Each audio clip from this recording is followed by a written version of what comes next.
Your biggest fear is rejection. That is your biggest fear.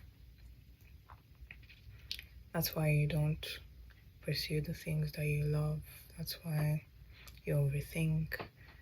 That's why you stop yourself from really going after the things you want and creating the kind of life you want, because you feel that that path will be rejected. You feel that you will not be held on your way. You feel that somehow things will not go according to your plan, without even recognizing that everything is always going according to your actual will, which is what your soul desires to experience, which is essentially to feel its wholeness and to know more of itself, to know more of who you are.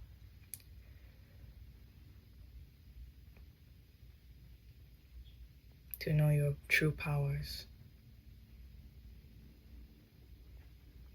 to know what you're really capable of, and to trust yourself fully.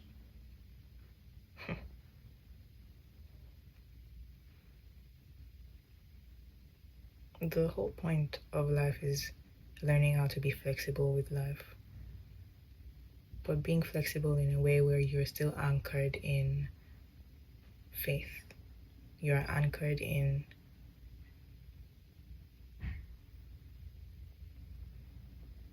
trust, anchored in confidence, anchored in unity and safety within.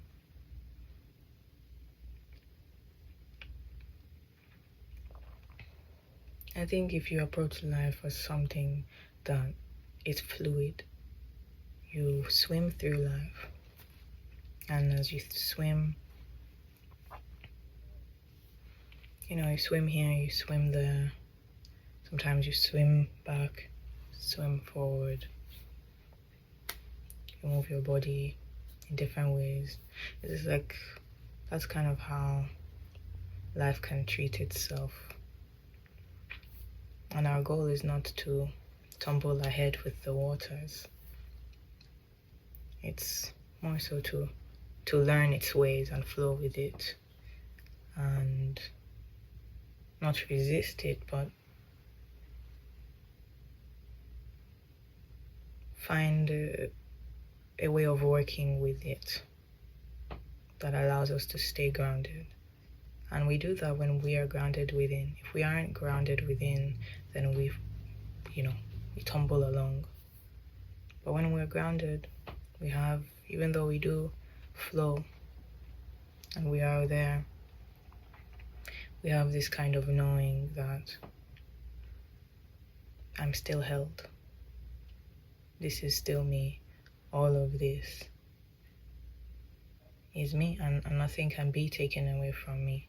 In reality, my consciousness remains, even though my body is experiencing these things, and I'm seeing all these thoughts, feeling all these thoughts. My consciousness is experiencing everything, but my consciousness it's not tied to any emotions. My consciousness is the perceiver. I perceive, and what I choose to experience, I then bring forth to myself, to my life, and that's what I then experience.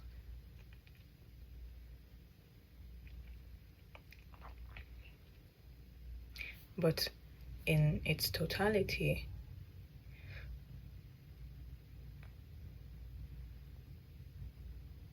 we select what we choose to experience by selecting how we choose to react, by selecting the thoughts that precede the actions, by selecting the identity that responds accordingly.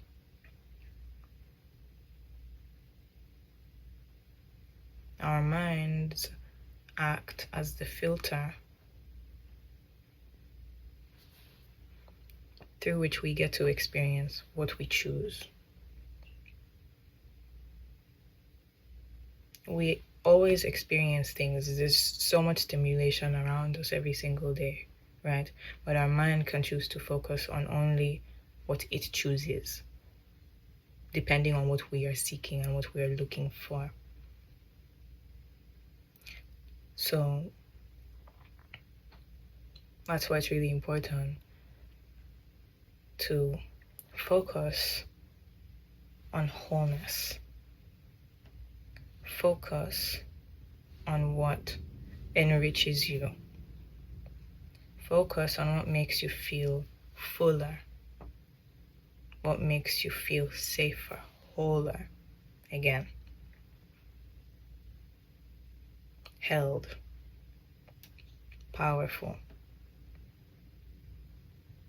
confident, pure. Focus on that which enriches your soul.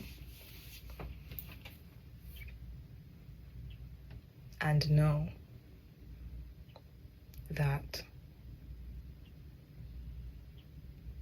to die, or the idea of death, is simply an illusion. Because consciousness always remains. Consciousness does not go anywhere. Consciousness is either transformed or transferred.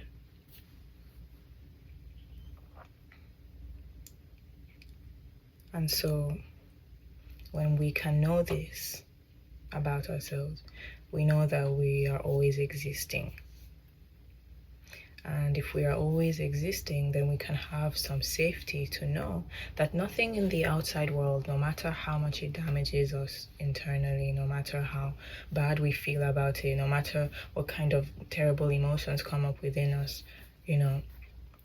beyond all of this, we still will be alive. We still will live. Because we are not held by ourselves, but by the powers that created us.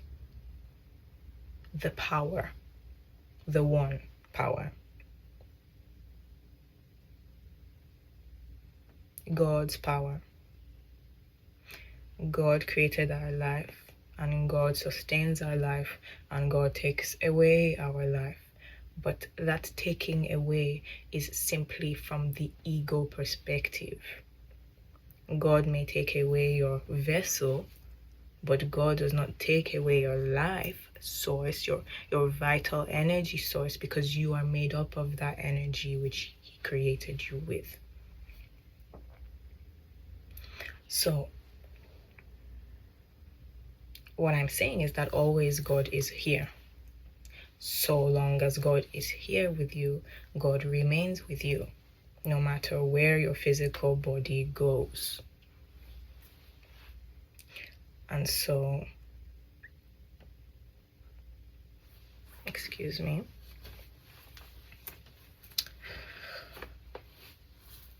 And so you can find some safety knowing that your consciousness is in fact always there because you are one with God. When you can recognize that God in you, then you can merge with God in you. And then once you merge with God, you can then merge with all of life, because all of life is held up by God. And then when you work and operate from this state of being, you have nothing to fear, because you know that, again, everything is God. Your idea of God is what determines how you move with God. If you don't see God as your friend, as someone who will guide you, as someone who protects you, as someone who loves you, as someone who is always here with you, ready to be by your side, then you aren't going to experience the full effect of unity, which is God's life. You will not know what it is to be God if you do not fully embody this God within you. this kind of relationship, if you don't see God in this way and experience God therefore in this way, you simply will not get to experience the wholeness of and freedom of life. If you see God as your enemy, someone who might betray you, someone who might not keep to his word, someone who does not really like you, someone who is to be feared, then you are just going to experience, you're going to be looking for that in your day-to-day. You're not going to have a solid, stable ground to move through the world with a sense of safety, because you feel like the very person that you're entrusting your life to is going to just take that away from you, and you will be there with nothing. That's the fear you have, that you won't be held. And it is because of this way that you live your life, that is the same way you approach everyone else, with this lens of fear, this lens of, I can't trust you. Why should I trust you? You're eventually going to let me down. You will disappoint me. All these things, these thoughts and ideas, they stem from your actual relationship with God. One who has a strong, loving relationship with God and trusts God and knows that even though there are things that might be happening in your life right now that are, chaotic, if you can understand that that chaos can bring about something that you may have not seen before, it's trusting the cycle, trusting that even through that, there are things that maybe you were protected from by going through this. Maybe there are things you needed to realize about yourself so that you can evolve more, so that you can become the person that you said you wanted to be. God is not going to give you circumstances that prove to you what you are not. He's going to create circumstances for you that will allow you to prove who you really are, who you choose to be. And sometimes that means going through some polar experience to the one that you want to have, so that you can assert this being that you want to be and create that reality for yourself with God's guidance. So you are working in harmony. That way of seeing God, this way of being in relation with God, is what sets the parameters for the kind of life you're going to eventually live. It depends on the frequency. How frequently are you in tune with God? How frequently are you aware of God? How frequently do you work with God? How frequently do you give yourself to God, give your thoughts to God, give your problems to God, give all you are facing to God, so that you can free yourself and have trust and faith that all will work out according to what you have desired internally, subconsciously. So when I talk about your subconscious desires, it means those desires within yourself that you can perceive when you are quiet and still enough, when you're not around, all the stimulation and the noise. It's those personal desires you have within yourself, these very vulnerable emotions, these things that you think about often by yourself,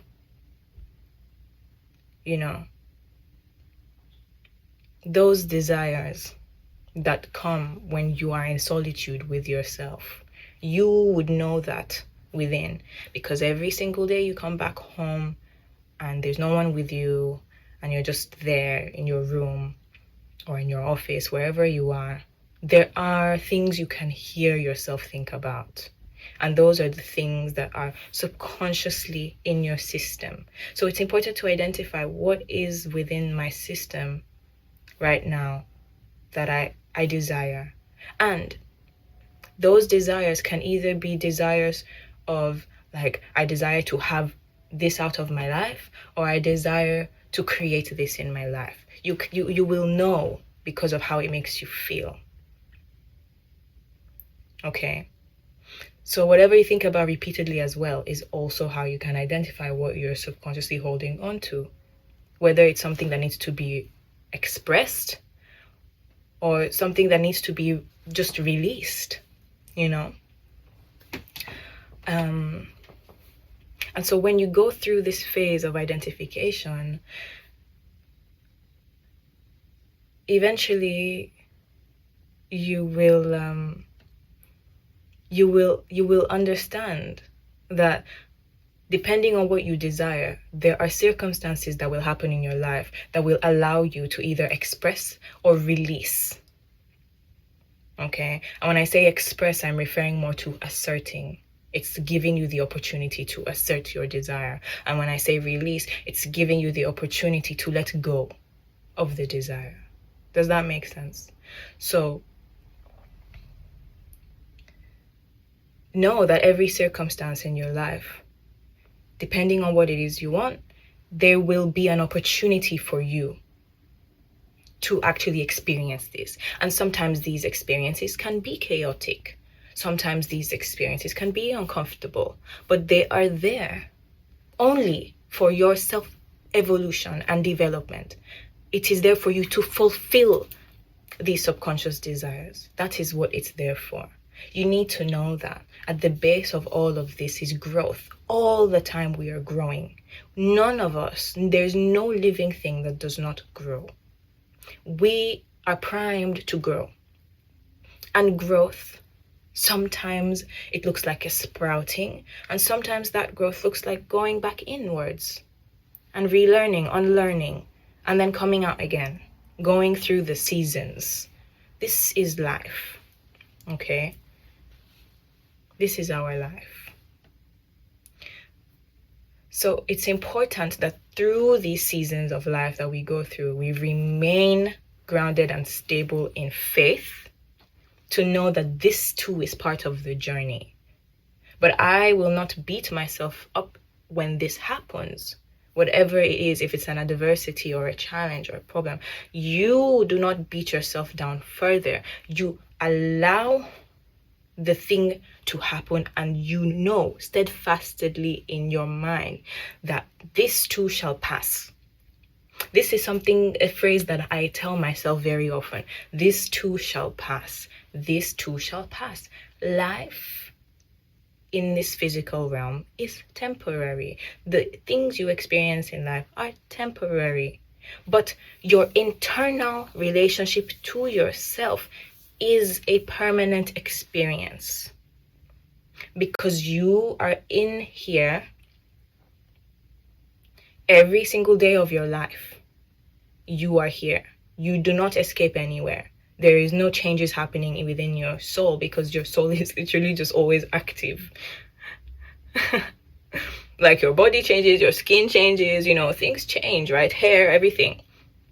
But within you, there is this permanent energy. And even still, that energy isn't fully permanent. It's just permanent in the sense that we can always observe it. It's always something we can observe. Consciousness is always there. So in that way, that's what I mean. It's always existent. It's always been. And so when we can understand that, when we can see that, it's like our life, this isn't real. Okay? What is here, this consciousness that is viewing this video now, that it can be aware of itself. You can be aware of yourself. You can be aware of your thoughts. You can be aware that you have a body, right? But then you aren't that body fully. A body is an extension of you, but there is still a source that powers that extension. You need to understand that that source is everlasting. It's not bound by what happens here in the 3D realm. God operates above the 3D realm. God is not affected by the 3D realm. So therefore, we should go into union and unison with God so that we may experience the limitlessness of God and the true faith that God has, which is being able to create without having to see anything. God creates what you see. and you need to tap into that energy of creation. It's almost like you tap out of this world, close your eyes, and within your imagination, this is where everything cooks, and then it comes out eventually. The meal is served, the creation is then created. Look at every single process of creation. It does not start with utilizing the tools. That comes after. The tools, using the tools, comes after we have set in mind what we want. And within the mind, there is darkness first. There is the darkness, there's the blankness, there's the canvas. In there is when we start creating, we start imagining. And through that, we then align ourselves with the correct tools that are a match to creating what we have in here. So what you are is also a channel. Okay? Created in his image and likeness. So within you, God's power exists. And that's something you need to be very, very clear about. And you need to know that this energy is so extremely powerful that it powers quite literally everything around you, including you. So what is there to not be faithful about? Look at the powers around you. Look at the powers within you. Look at the things you are able to do just with your mind and body. Look at it. Look at the creations. Look at what we as humans have been able to do. Look at it. Look at the buildings. Look at the infrastructure. Look at the art. Look at the music. Look at the technology. Look at the machines. Just look at it. This was all created from that source, from this divine source, which is everywhere. Everywhere. And it does not discriminate. There is no discrimination when it comes to the distribution of energy. It's all accessible. It's simply something we have to access with our minds, where we choose to tune our minds to. In this world, there are so many possibilities. So many possibilities. Because if we were to scrap out right now all of this, if all this, like, let's say, like, we scrapped out everything. I don't know if you've seen The Matrix, but there was a point where, like, Neo was just in this white room, right? There was just this white blank room. You need to imagine if this world now, if none of this existed right now. What am I getting to? If none of this existed right now, the energy would still be there. Okay, there would still be vibrations underneath all of these physical structures you're seeing. There would still be something vibrating. It's everywhere. The source is everywhere. It's not limited to one side of the room, one corner of the room. It's everywhere. It's like air. This air. That's why it's really important. Breath is such a big part of creation. Because breath is not limited to any space. There's breath all around us. But anyway, that's topic for another day. What I'm saying is that this energy is not limited to certain spaces. Everything is energy. Everything. This here is energy. This here is energy. This. Everything here is energetic. Which means that if there's a certain type of energy that you want to experience, meaning certain qualities of energy you want to experience, then you will get to experience that when you tune in with it. You tune in with it Because remember, like I said, you are also a channel. And as a channel, you have the power to choose. You always have the power to choose. Make a choice. So if you decide that there's certain qualities of this energy that is all around us that you want to experience, then you have to tap into it by becoming a match to it. When we listen to the radio, we need to be the transmitters. There needs to be a match to hear clearly. Okay, the signal, for it to be clear, there needs to be coherence. If there is no coherence, then you're going to hear distortion. This is how it works.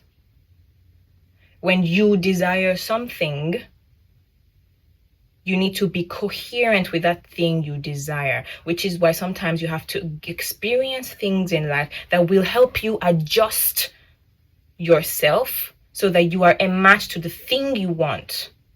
When we talk about shadow work, for example, it is for you to release all hindrances, all resistance, all energies that are not in alignment with this energy that you want. If it is pure energy you desire, pure living, a pure life, clean life, then you have to release all that is not of this nature. And that is why you experience things that allow you to practice what would this identity here, this frequency here, be doing and receiving and reacting as if this individual here, this frequency was to go through the things you went through. It's always a chance for you to embody, to become a match.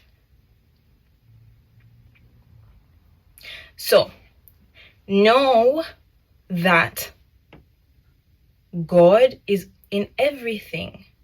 And God always means well for you, because God simply listens and gives you what you desire. You desire and God provides.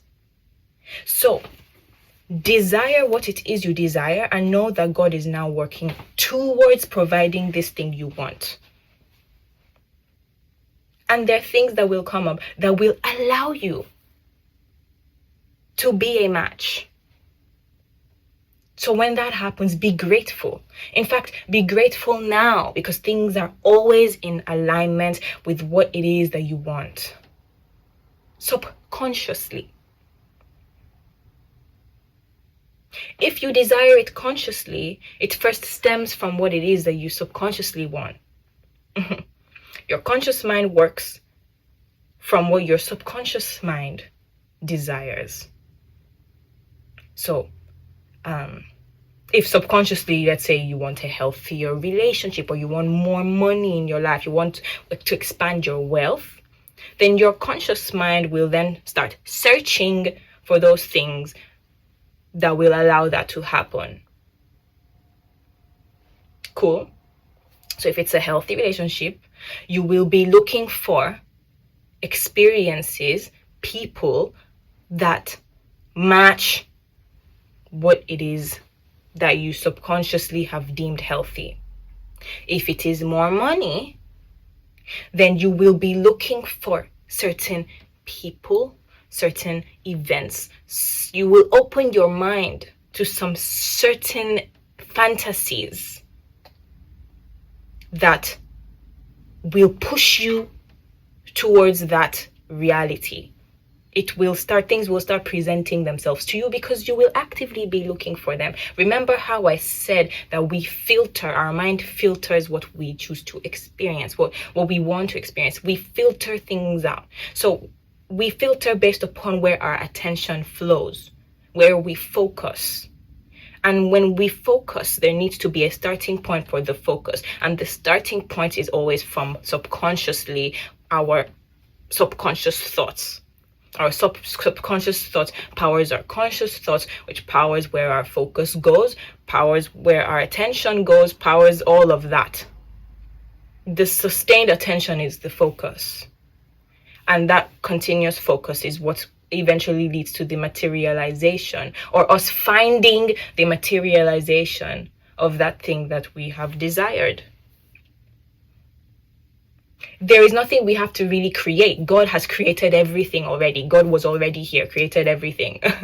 And God continues to create. Like, there is no beginning and end to all this. There is only discovery at this point. If we are already whole, if God is whole, that means there's nothing new that God creates. God cannot give birth to something or someone he already is. It's just, he is just birthing it, releasing more of himself. It's not that he's creating more. It's not like he's creating another God, because God is already God. God is already whole. So you need to recognize you are already whole. Now you are given the chance to be a match, to reveal, to unveil, to go into yourself so that you can experience yourself within. God is like a womb. You go into the womb, you immerse yourself in this womb, and you find yourself here. God is everything, and you are here, experiencing all of God. So where you decide to direct your attention to is where you decide to, it's the level of God you choose to experience. You can experience God in his highest sense. You can experience God in his lowest sense. You can experience God in every way. In every single way. But if you choose to desire and experience God wholly in his unified state, which is already the state he is in always, then you simply tap into it. You release yourself, your creation. Your creation needs to be immersed with the Creator. Immersed. It means you surrender to God. When you surrender, it is you saying, okay, I recognize you fully, and I know that I am here. I know I'm you. I know that we are one. I know that I'm actually not this person that you gave birth to. I am actually you. Like, my energy is yours. I am not really different. I am an extension. But if we go to the root, I am actually you. So,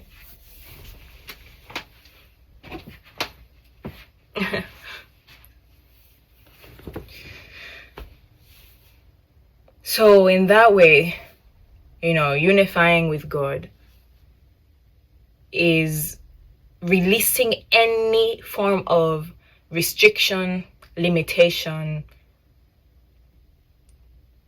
anything separate, anything that makes you feel separate from God, anything that makes you feel like I am me, like I am not this, I am not you, I am not us. Anything that creates that disconnect will signify to you that you are not unified, that you have chosen to believe that you as you are the all-powerful, not recognizing that the all-powerful is this unity. This source of unity is the power. Unifying with the all. It allows you to experience that. It allows you to be aware of that, to know it, and to therefore embody it. This is what I see also when in Christ. When we speak of Christ consciousness, it's the unified consciousness. Christ is not separate from God in his actions. God is working through him. He has allowed himself to be a channel for God's unity to express itself.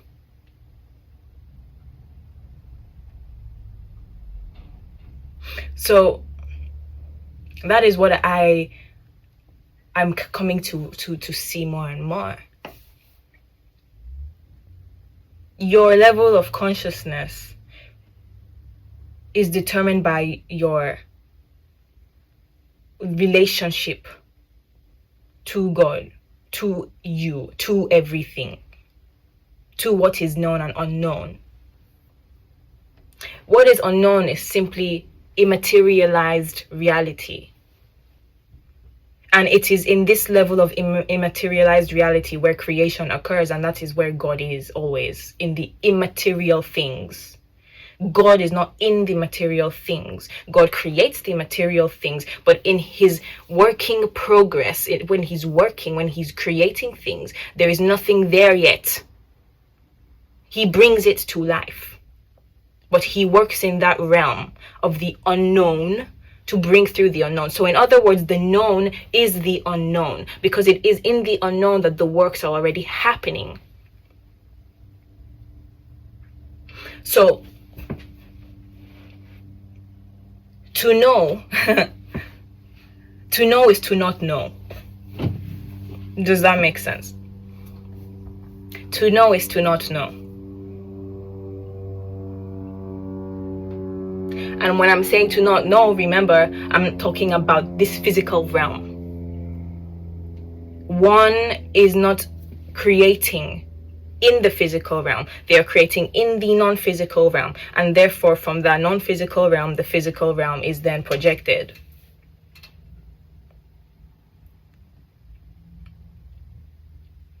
Projected.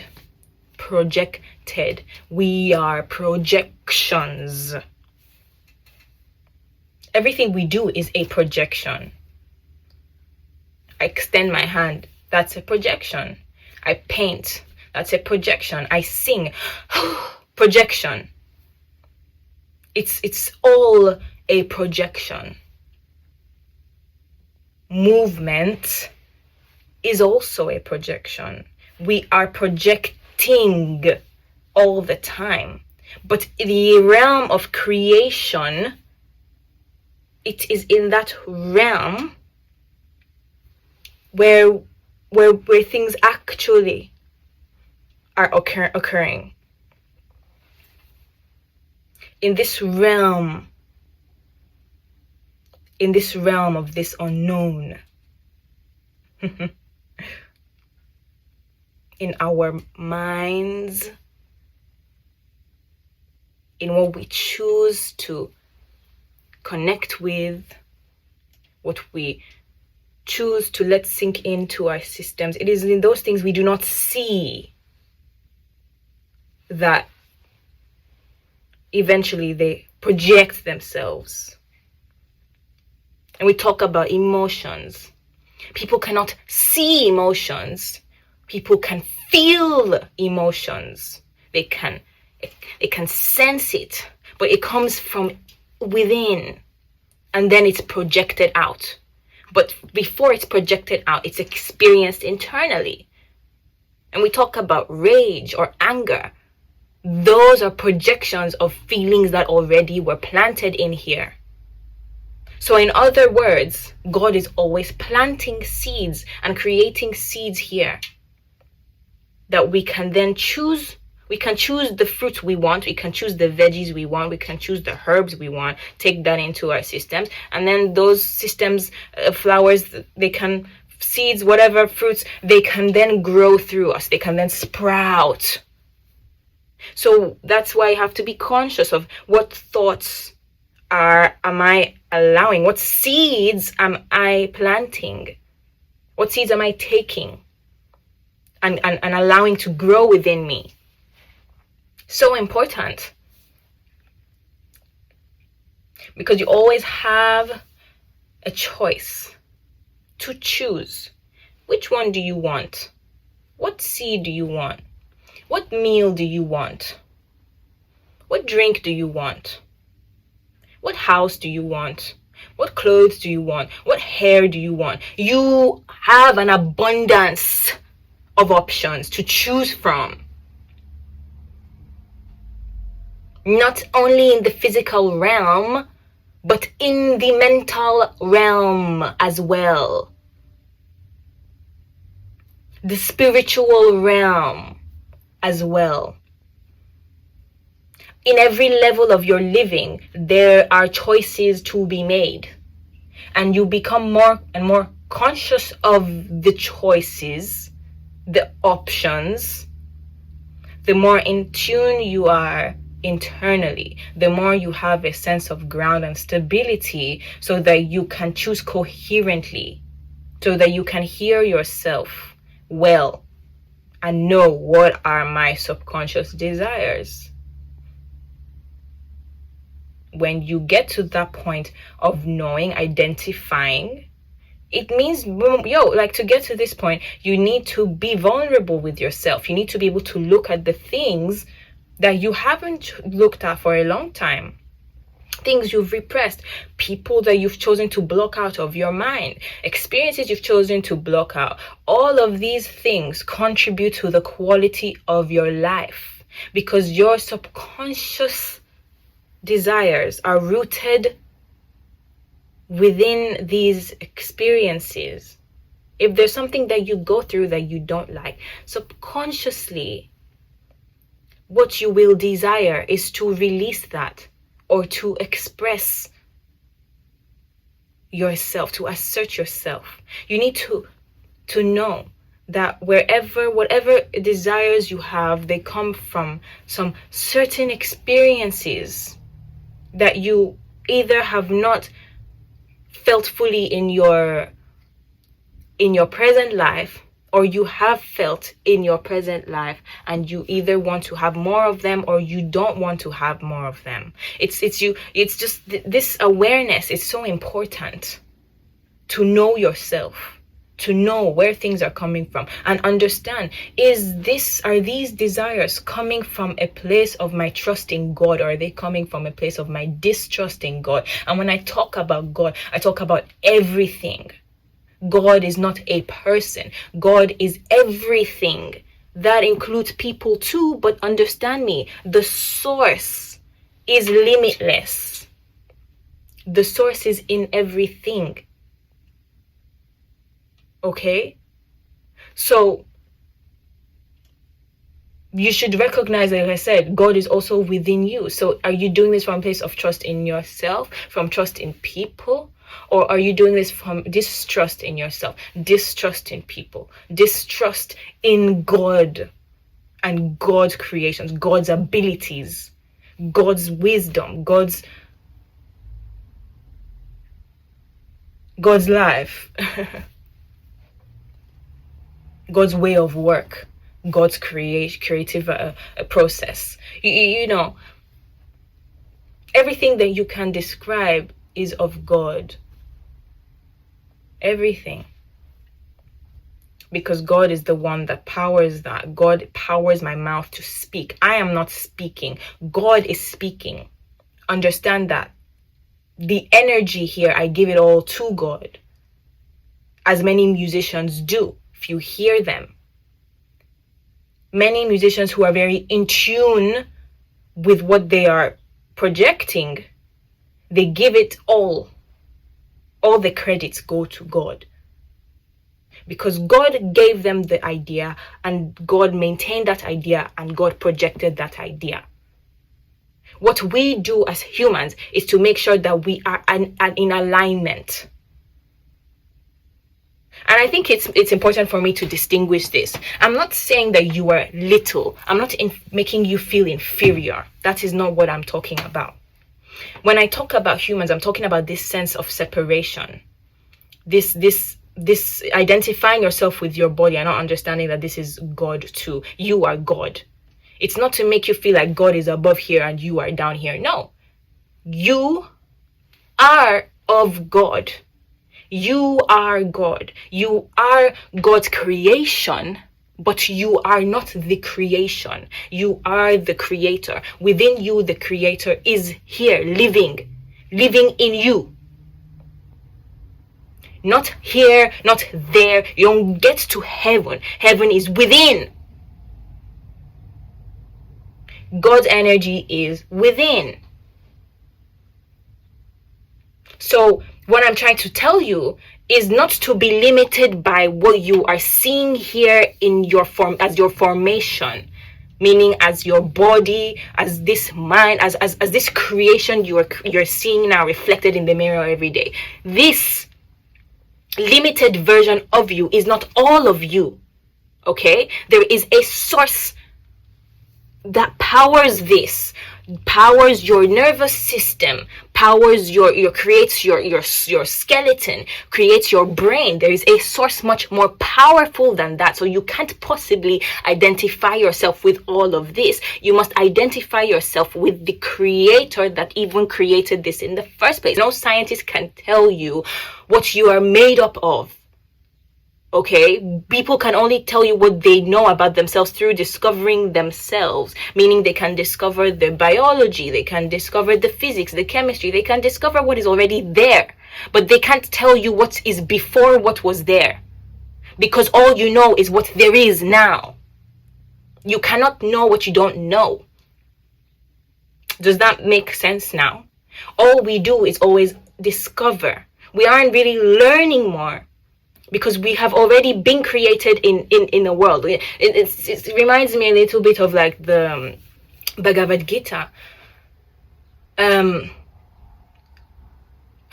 something that just came to mind now. It's like somehow we are already in Maya. So everything we experience is Maya. Is this illusory world. Okay. If we decide to decipher what this world is, we would only know Maya, because this is what we're looking through the lens of Maya, so we will only see Maya. But when we decide to disconnect from this and tap into that energy, then we can start experiencing who we are above ourselves, and we start experiencing more versions of ourselves, more formations, more energies. We don't limit our minds to only what is visible. We start expanding our minds to what is not visible, because that is actually, there's life in that. Breath. You are living, but you can't even see breath. You live through breath, you can't even see it. There's air all around you. Can you see the air? No, you can't. That is the same way that God operates. You cannot see God. You can only experience God, live with God. That is the power of faith. To know that God exists even though you cannot see God. And so when you're asked to do things, when you're being called to do things, know that something has already been seen that you have not seen yet, that you will get to experience through the process of creation, through this process of becoming. You will then experience that. Because that is what you are here to do. To experience yourself. And when I talk about, sometimes there's this thing that, we talk about, oh, the universe is here to experience itself. The universe is here, like as if the universe is not as smart, and I don't know. Sometimes I find like the statements like that. It's like it shows like the universe is naive or something, but the universe is not naive. You are the one choosing to very consciously experience this. It's not something that's being done to you. You decide it. You decide it. You decide what you want. You can decide to experience yourself beyond yourself, or you can decide to experience yourself as this body. You can decide. You can do that. You can decide whatever you want. Limit your awareness or expand your awareness. This is why we have some people who are more open to some certain things, and some people who are not open to certain things. The people who are not open to it, they don't choose to be open to it. But that does not mean they are less than. They just don't choose it. That is the experience of life they want to experience. So leave them to it. Let them experience it. Those who are open enough, those who want to do that, that is their experience. But that also does not make them above those who choose not to experience it. It's simply what they've chosen to experience. Still, the divine energy flows through all of us. So we are all the same energy, just choosing to experience different things based on what we want to experience. We experience what we desire to. When we are unified with with God, then we will get to experience what is most suitable to our chosen experience of life. Whatever we want. And I guess we can only know really what it is we truly desire if we just listen to our guts, to our intuition. If we listen to what is it that our heart desires, we can only be fulfilled by fulfilling what's within us, what is being asked of us to do, to be. Anything that disconnects us from the desires we have in here is going to make us feel separated and sad and anxious and angry and isolated and all these feelings that are just not of peace, not of alignment. When we are aligned, we are at peace. That is what happens when we become aligned. We just are not, we release the contraction of our being here. It's like we just disperse, we become one, and then that frees us. We don't have to feel the suffering of being a person. We can understand, we can expand ourselves to be everything and allow everything to just be. To just be. You know? And the more I try to go into the why this, why that, it's not really doing me much good. It's not really doing me much good anyway.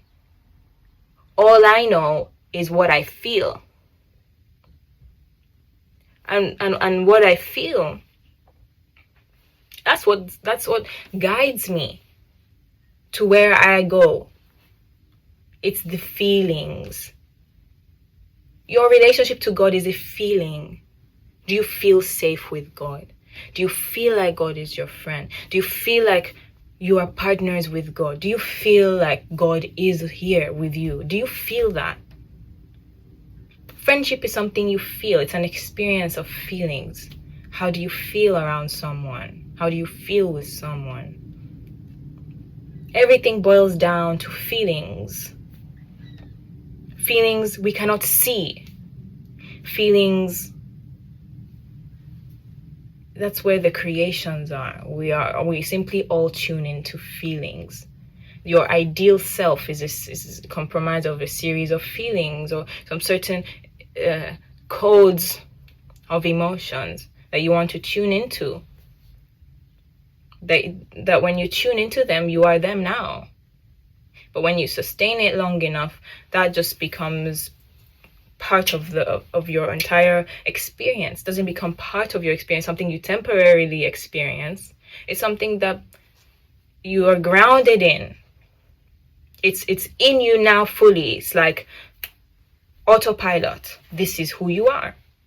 Same way when you brush your teeth. At first, as a child, you had to go, your mom had to help you brush your teeth, your dad had to help you brush your teeth, and then you learn how to brush your teeth on your own.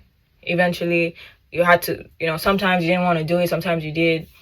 Then you end up getting to a place where you willingly want to do that. And as you willingly do it, you just keep brushing. And then brushing becomes something you just do. It's your habit now. You don't have to be aware of it. You just know it's part of you. This is you. This is what you do.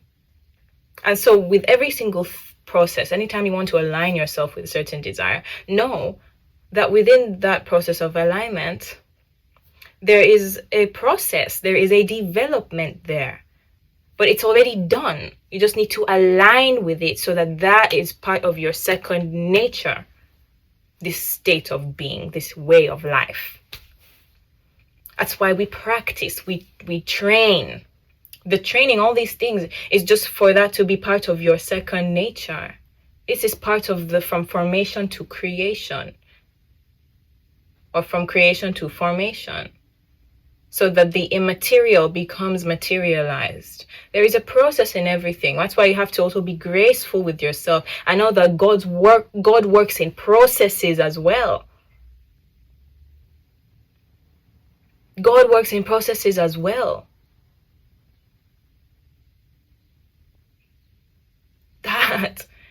is, all forms of impatience. You're not seeing things fast enough. You're not seeing things the way you want them to be, not being done exactly how you plan. Know that it is in process.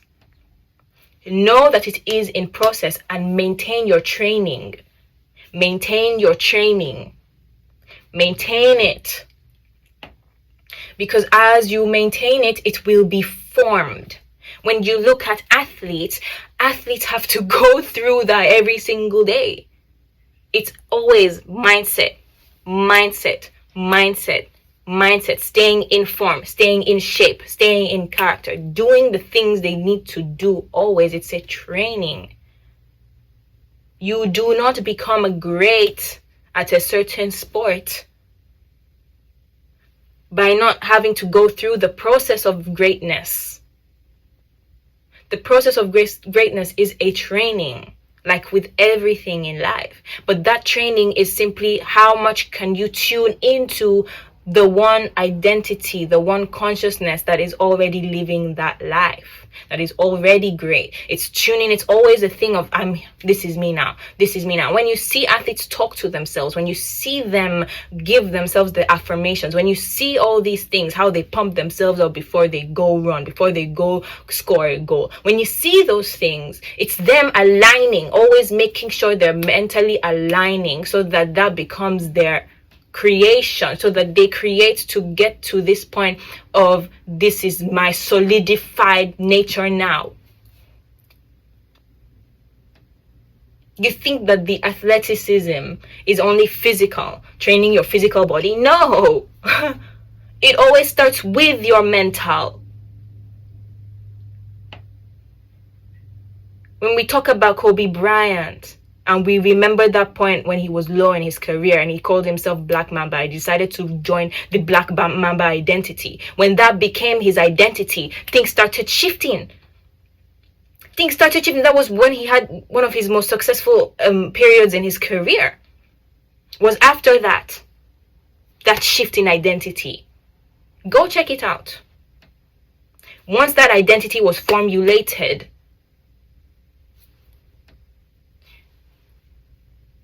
that is what was expressed. You are a magician. If you think you are not a magician, then get your mind right now. Get your mind right. Just look at what a single individuals in the world have done. Just one person can influence millions and millions and millions of people. If one single human can single-handedly affect millions of people in the world, what do you think will happen when you also single-handedly align and entrust yourself totally with that energy of God's? What will happen then? You will see no bounds. You will not be put down by things as they come your way. It's like you will maintain your faith. You will maintain your confidence. You will maintain a way of being that is so in line that it's like, okay, this happens. Well, I'm above that. God is beyond this realm. So I will align with God's way of being. God is above this. Let me identify with God's power. Let me identify with God's love. Let me identify with God. This limitlessness, let me identify with that in my mind. Let me be that projection. Let me be a channel to project God's way. That is what happens when you choose to align. As when you do that, this is consciousness. This is the consciousness we talk about. The Christ consciousness once again. It is being so in tune that you surrender and you allow the force to overcome and overpower and become that projection for you. You just have to witness it. You become a witness. You become a doer, but not from your own will, from the divine will. The divine will powers the doing, and you recognize that. You recognize that everything you do and say, it's not powered from you. This creation, the creation doesn't per se speak. It's the divine will that powers it. When we look at a piece of art, the art is already created, it's formulated. Okay, the painting is already done. What happens to the painting after depends on the creator that powers that. The artist can do whatever they want to the painting, but the painting is done. So you, as an art, you are done. You have created your body, you have created this mind. But the beauty about you, about this particular creation, is that this creation can always be changed and formulated and can be moved. It can also create as well. So it's important to make sure that this creation works in accordance or in correspondence to this divine will that you wish for this creation. What do you wish for yourself to have? What do you wish for this person to have in their life? What do you wish for yourself to be? How would you like this creation to express itself into the world? How would you be proud of this creation to be expressed? How would you like to showcase this creation? How would you like this creation to really appear and embody you? How would you like them to be? What would you like them to do? What would make you feel like, yes, this is the best piece. This is the best creation I've created. This is me. This is who I want me to be. When you look at it from that point, like you are carving yourself. When you look at it from that point, then you now understand there is a divine power that comes there. Because now you understand, oh, actually, this body doesn't really know. But the power that is aware of what it wants for it to be, that is the power that is in control. That is the way you have to live your life. You step out of your body and decide, how can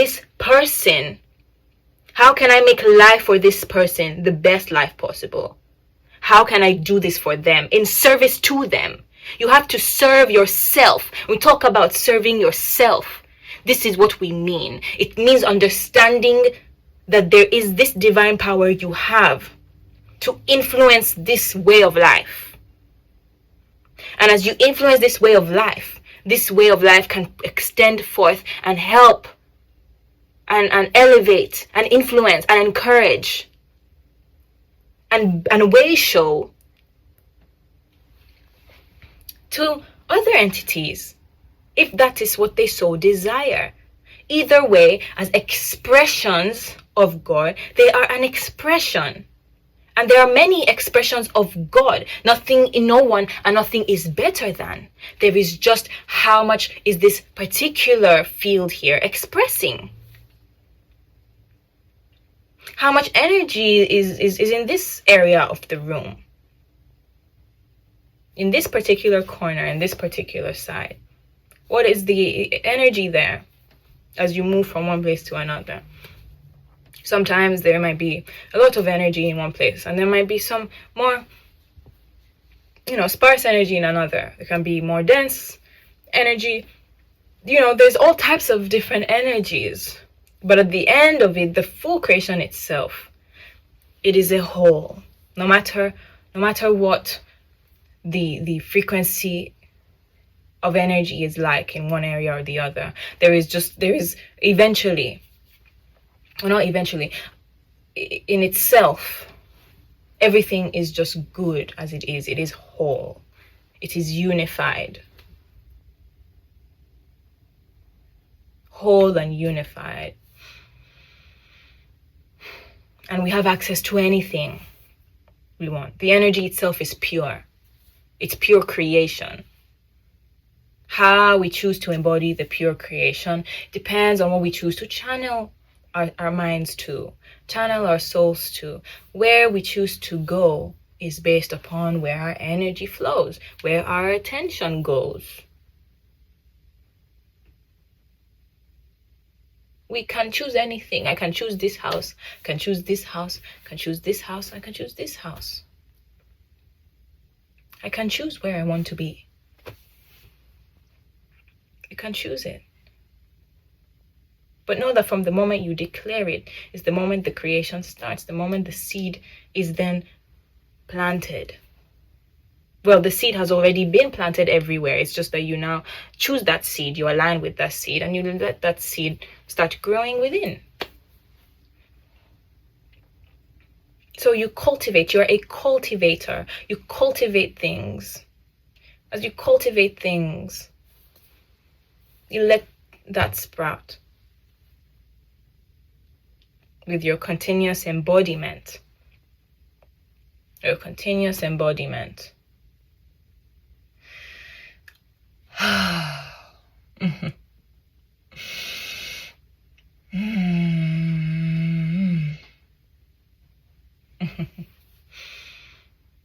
Man, it's actually quite hot in here. But yeah, this is today what I have to say to you is that there's nothing you can do wrong. Okay, there's nothing that you can do wrong. You cannot fail. There's no failure. There's only that you didn't align. You didn't align, or you've been aligned, but you let these other energies that exist here take you away from your alignment. When you are aligned with something, you have to stay aligned. You have to stay aligned. Stay aligned, because like I said, if there's energy everywhere, that means there's all sorts of energy everywhere. And they all exist. But that does not mean you have to align with every single energy you're seeing there, because then that just takes you out. You know? You have to align with the energy that you're on. Stick to that energy you're on. Like you're driving a car, stay on your lane. Stay in your frequency. Choose your lane, stay in it. And drive it and move it.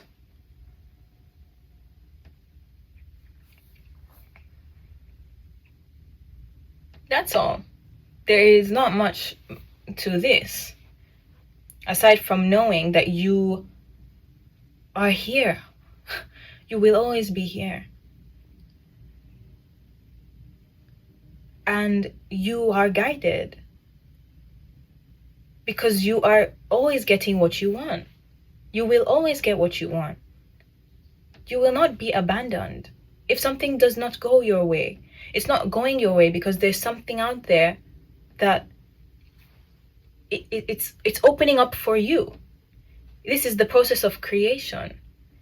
It's sometimes I see it this way. If something doesn't go quite my way, I think about it like, okay, maybe something here is being brewed up for me and I need to be better prepared for what it is I'm asking for. Or maybe there's something that I did that, you know, that didn't keep me in alignment with that thing that I wanted, you know. Or maybe sometimes I think about it from a sense of, this is just part of the process. This is part of the process. This should not mean anything. This is just because I'm living in this world with so many energies. That does not mean I have to change myself. That does not mean I have to stop what I'm doing. Or sometimes it's a point of reevaluation. Sometimes I need to evaluate. If something has happened in my life that I don't like, I need to evaluate. How have I created this? How have I created this? Maybe I need to reevaluate what I want. Maybe there's something that I haven't fully resolved that I need to resolve now in this moment before I can get what it is that I want. Before I can be a match to that thing. You know, I see it all like this. Everything is an opportunity for growth. Failure is also an opportunity for growth. When you don't get what you want, that's an opportunity for growth. You might not have gotten it now, but you would get something that is even better. Or you might not have even gotten it now. It does not mean you won't get it later. It's like you can't put a time restriction on everything. You can't do that. Because then you're just limiting the process from how it's meant to unfold. You can't tell the plant to be ready. You can't tell your flowers to be ready by March 31st. I want you to be done and ready. And if you're not done by then you're not growing. You're not going to grow. I'm going to take you out. Like that's not how it works. Once you set something, when you desire something and you claim something, you allow the works to be done. as they should be, in the way they can perfectly formulate it. This is why we also do not like some 9-to-5 jobs, because we feel restricted in our freedom.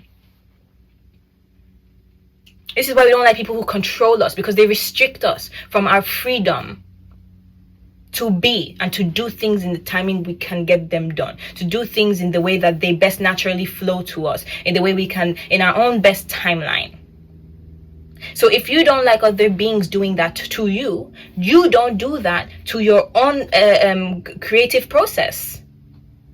When you declare something, you wait for it to do it as it should, in its own best way. You democratize this process. You don't become somebody who's always looking from above and always like, when is this coming? When is this coming? Why isn't this coming? What are you doing? Why aren't you doing this? A, B, C, why is it? Stop it. Stop picking. Stop controlling. Be still and calm and know that it is now that you have commanded it, it will be done, because this servant is a good servant. This servant is here for you. You don't command things and command it to someone that you think will not do the job, and that's why you're doing it this way. That's why you're so aggressive, and so you have this power thing, this power problem. It's because of the way you choose to see God.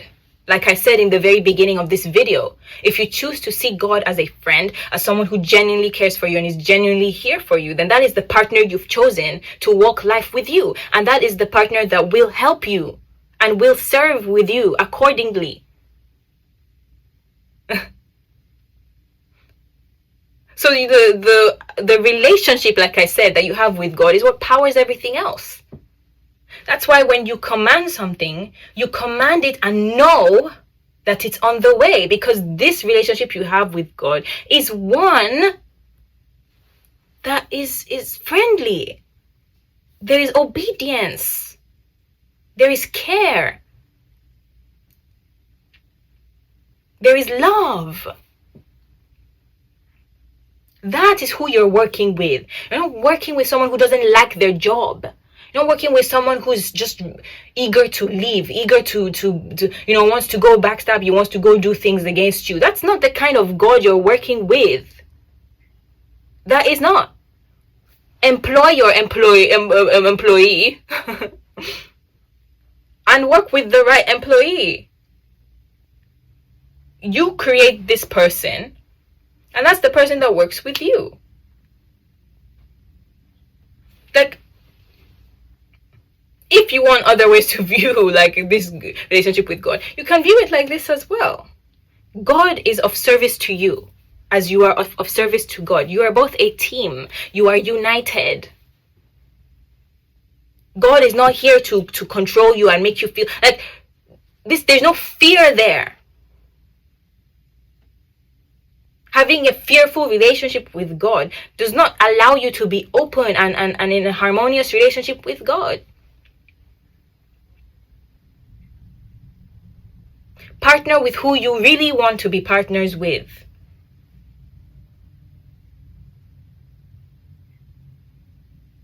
If God does not fear you, do not fear God either. You are one. There is love there in all this. There is love. There is a deep love. And that love needs to transcend the fear. And this is something I also think about sometimes, is like, why do we say in many scriptures to fear God, to fear God, to fear God? And I read somewhere that fear, the term fear, the way it was written before, I think in the Bible, it wasn't actually to fear. Like, fear meant something else in the past. And I just don't remember fully what that meaning was. But it was more so a thing of like, you lost your way with God. It's like you didn't quite hit the, sorry, that's sin. That is sin. When you sin, it's like you miss the mark. You miss the way. And so when we talk about fear, they're fearing God. It's not fear from the sense of, fearing what will happen to me. It's more so fear of what you have created for yourself because you don't have a stable ground. because you're not aligned, because you're not in tune. It's like the fear of like the consequence of not being in alignment. It's like of detriment to yourself. Like this is something that affects you, you know. This isn't something that it's not affecting God in any way, you know. It's not. It's affecting you. God is not affected per se by the problems you have directly, in the sense of like, because God is aware of everything and God is not affected by the 3D realm. But if you have lost your ground with God, who is not in the 3D realm, and you're only held by the 3D realm, then you should fear what your life can be if you aren't grounded in the spiritual realm, if you aren't grounded with God, if you aren't in line and harmony with God, because then it's like you don't have a stable ground to lay on. You don't have a home to come home to. You're just you're out of touch. You're out of touch.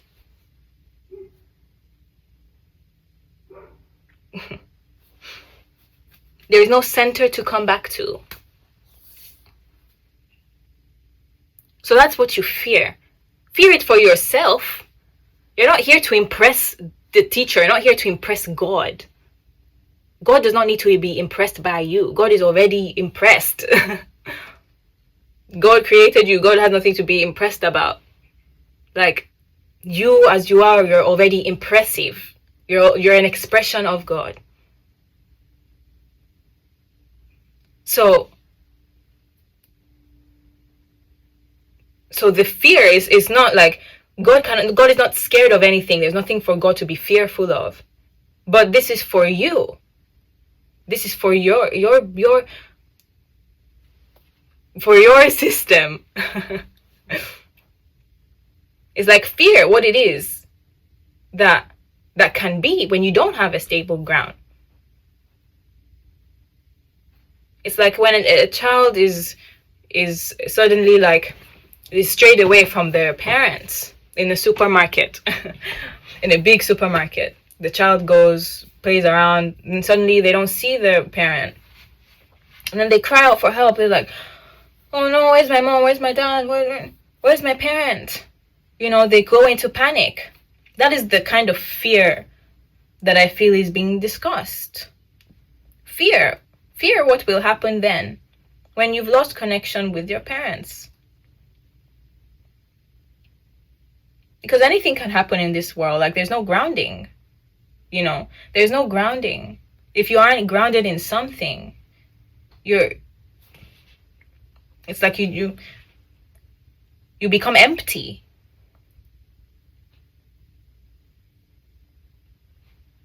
And that emptiness just invites anything. Like, you don't have a grounding.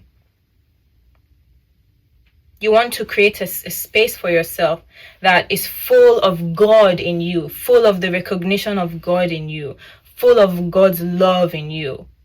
Because then that's the home that you create for yourself. Therefore, anything that is not in alignment with that does not belong there. It's just not going to be in your space. It's not welcome there.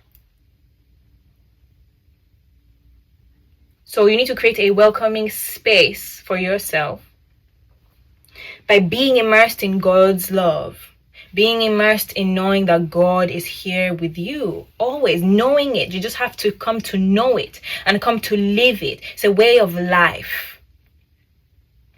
This consciousness, it is a way of life.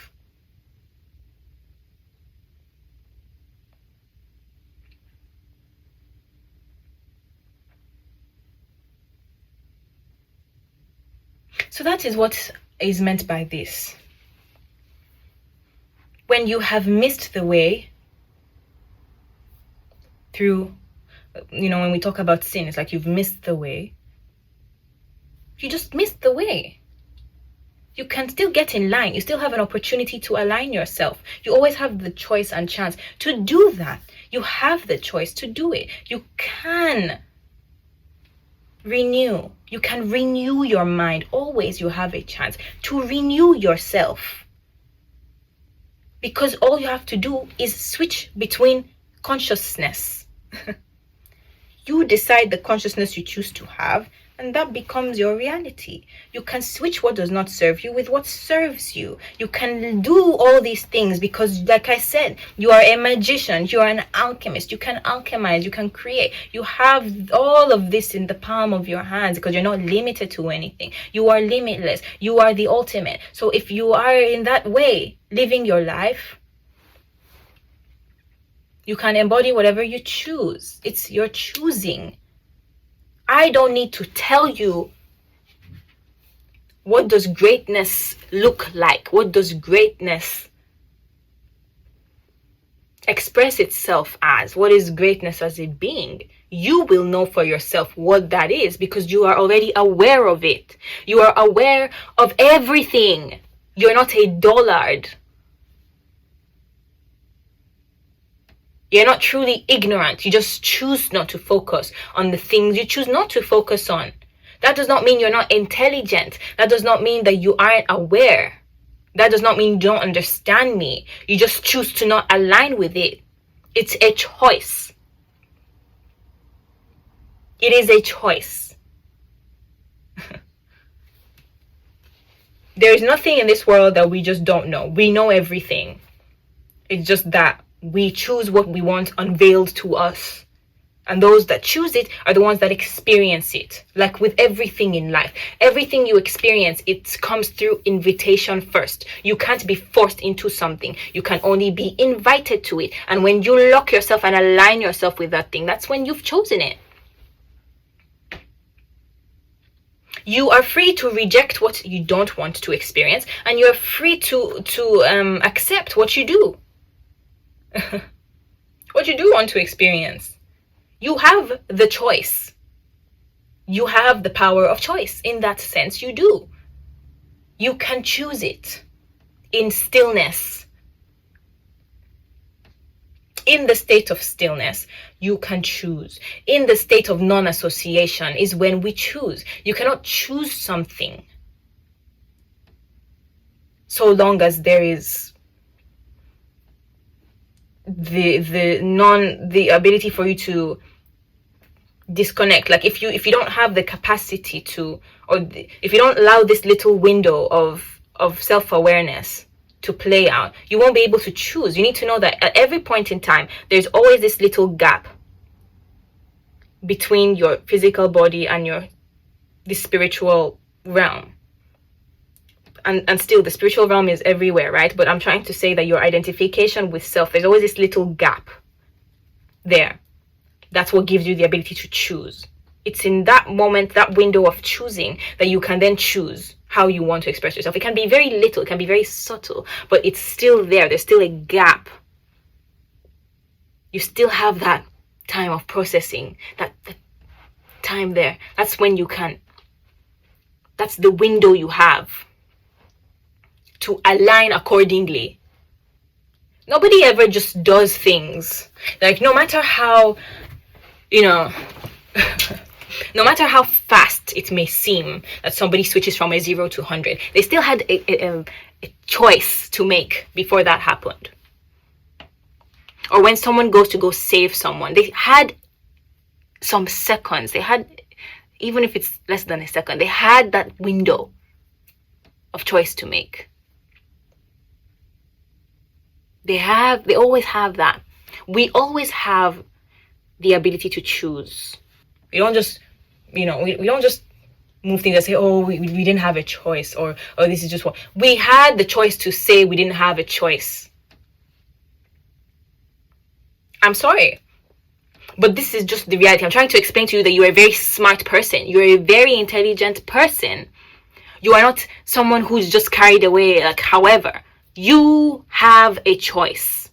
If you need to understand that you have that autonomy. This is part of taking self-responsibility and accountability.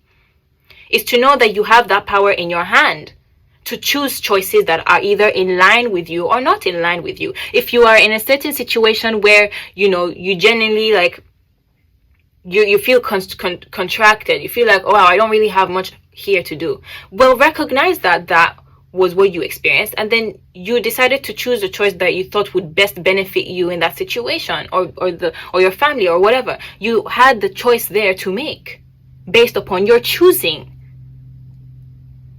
So you still chose. It's not that you didn't have a choice. You just chose what you thought was best aligned. Even though you knew maybe it wasn't the best decision you could have made, but that was what felt safest to you. That is what felt like you could, that's what you felt you could feel at the time, you could experience. You know, that's what you could take at the time. You always have a choice. You have a choice. And it's okay.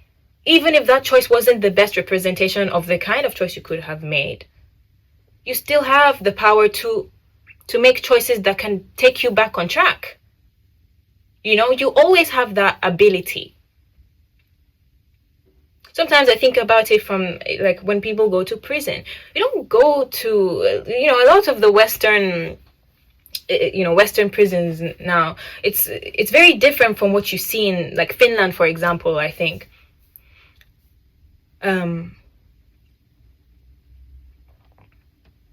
There are some prisons that they see that they actually help people's minds. They evolve. They help them evolve their mindsets, to renew their minds. That's what you go to prison for. You don't go to prison for punishment. You go there to recognize that, okay, these sets of decisions have led you up here. What new decisions can we enforce in your mind so that you don't come back here to this place of to feeling like stuck, and feeling like you don't have autonomy, or feeling like you are, you know, whatever emotions have led you up to that point, you know, to commit things that you felt you didn't have the choice to make. There were choices that influenced that through some emotions.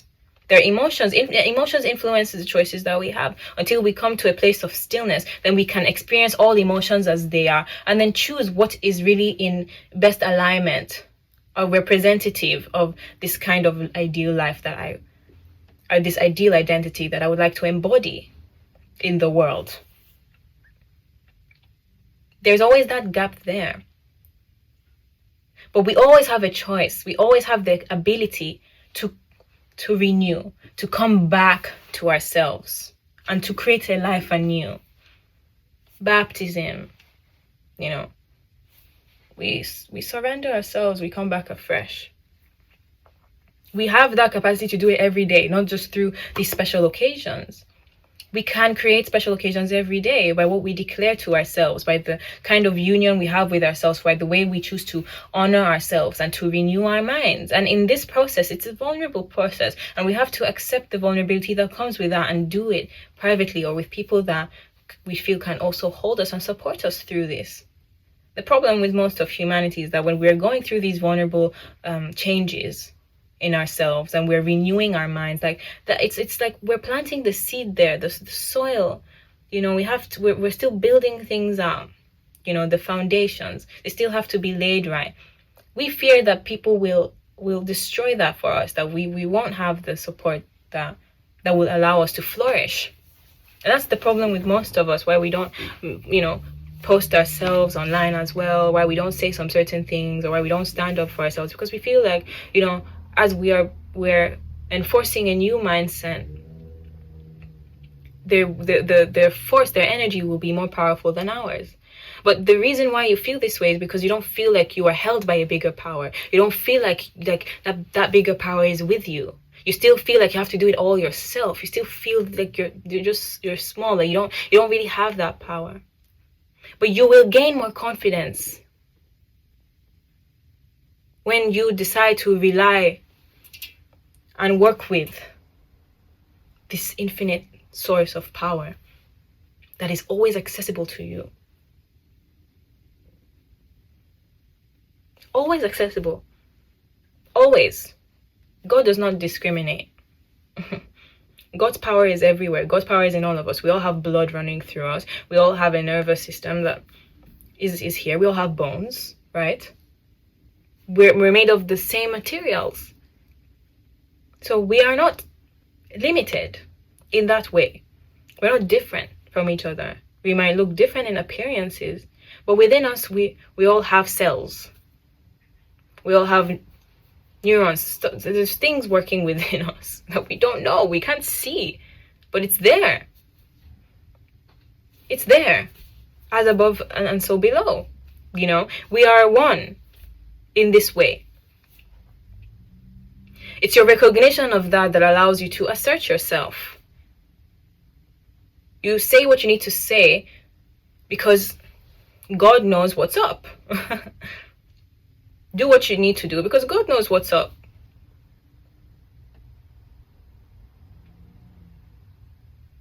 Align yourself well, align yourself accordingly, and then you won't have anything to fear. In God's realm, there's nothing to fear. God does not fear anything. So you don't fear anything. Know where you come from. Know who you come from.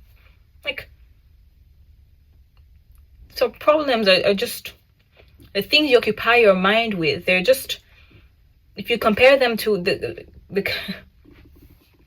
you know, if God had any challenges, like, what would God even be thinking about right now? It's like, God will try his best to probably align you and tell you, like, yo, how can I make this person really align with me? Like, I think that's what God is always trying to do every day.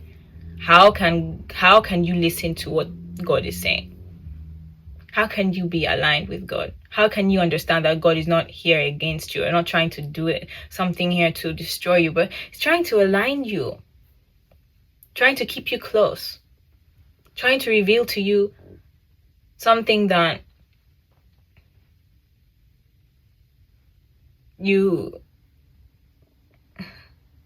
it's like you've lost your way a little bit and you're being called to come back. Come back to your safety net. Feel free to go. But remember me. Remember me and I will be there.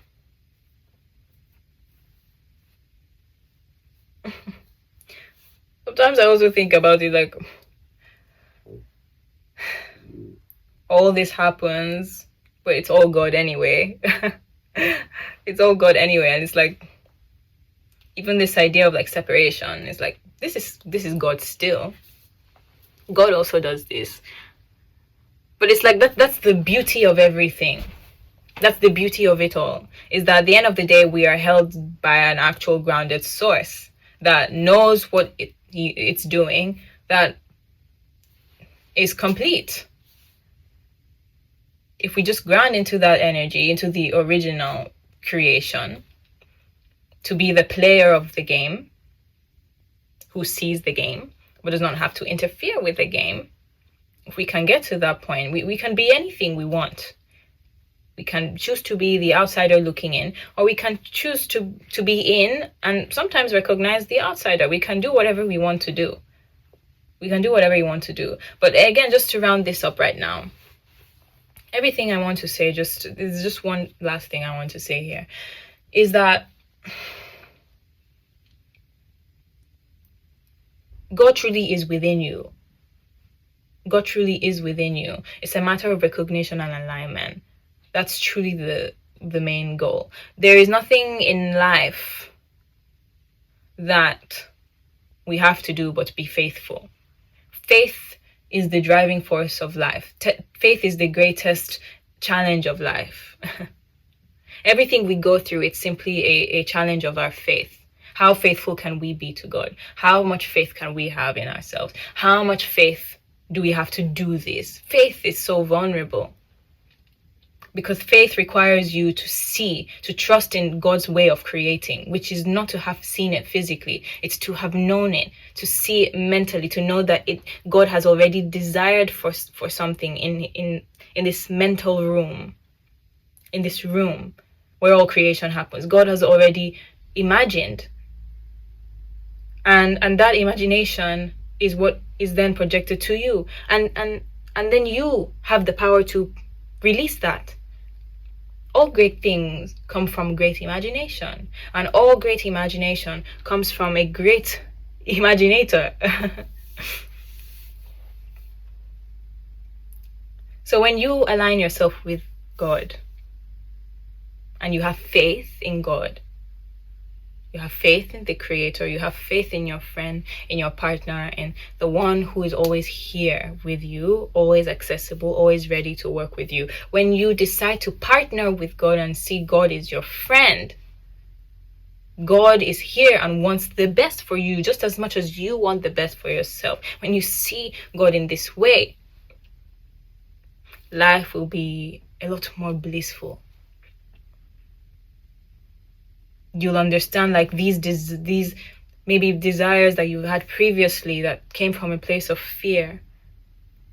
You will now desire what God desires for you, and you will understand that there's no fight there. Like there's nothing to fight. You're not supposed to be like, oh, but I wanted to do this, but God is telling me to do something else. Like you're not going to go through that.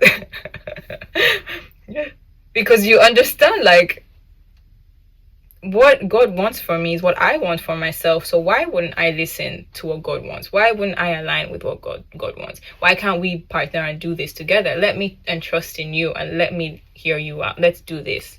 I know that you are right because you are the person that gave me this seed. I am planting this seed that you've given me.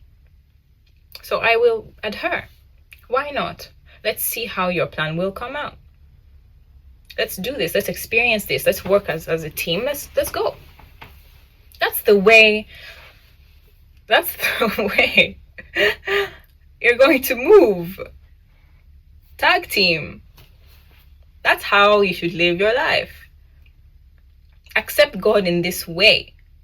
If you don't accept God as your friend, but as someone you fear, I have to listen to God, you will rebel eventually.